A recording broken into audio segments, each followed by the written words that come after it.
Kaixo, gaurkoan American Arcadiari buruz hitz egingo dugu eta kasu honetan idatzizko analisian baino gehiago azalduko dut, bai. Orduan kontu zibili.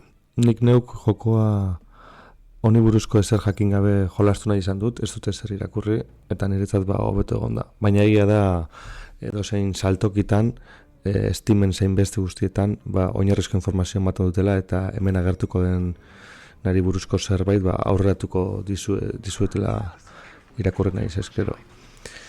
Bueno, hasi ingonaz, ikusten duzuen bezala pertsona hau, Trevor Hills, orain arte normaltasunez bizi izan da, ezta, bere hirian, bere 1990 hamarkadan kokatu dagoen hiri batean, naiz eta berak normaltasunez zeraman horisti, ezta. Kontua da nahiko susmagarriki sari bat irabazi omen duela, birai bat, baina berak ez du horrelakorik eskatu, beraz oso harrituta dago. Eta bialdu dutenean saria jasotzera pertsona batek esan dio ez joateko eta ihes egiteko. Badagoela zerbait arriskutsua sari hori onartzekotan. Eta beno, jadanik jakinda hemen zaudetela eta ez daukazula arazorik pixka bat jakitearekin,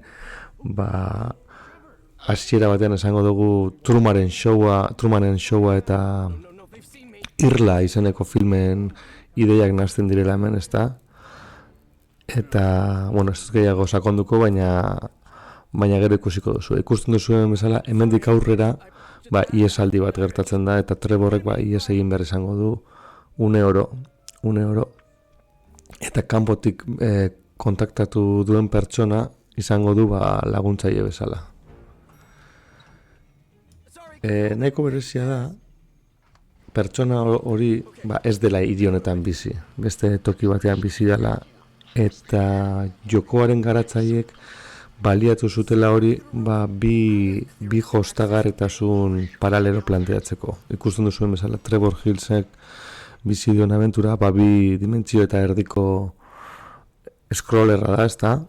Nahiko simplea eta batzutan gauza batzuk hartu behar ditu, puzzle nahiko simpleak, baina gero, orain zati txiki batean bakar ikusiko da, ze moztu indot, ikusiko duzu beste pertsonak jokatzen duela lehen pertsonan. Hor moztu egin dut eta bueltatuko gara Trevorren gana. Hor 10 minutuko jokaldia edo salto dut, eta hor beste pertsonak lortzen ditu baimen batzuk urrengo ateak eta irekitzen jarraitzeko. Baina hemendik aurrera orain ikusiko den bezala, Trevorren hiritik kanpo dagoen pertsonak lortuko du baimena gailu desberdinak kontrolatzeko. Hor adibide bezala agertuko da argia pizten eta matatzen eta ate handia ere irekiko dio. Eta hemendik aurrera kontaktuan egongo dira zuzenean, izan ere kanpoan dagoen pertsonak prestatu duelako hemen belarrian sartzeko olako gailu txiki bat, eta hortik aurrera elkar entzuten dute nahiko erraz, iaia une oro. Baina, zer da kontua? Trevorrek oraindik aurrera susmatuko du bere bizitzaren zati handi bat ez dela erabategia izan, ezta?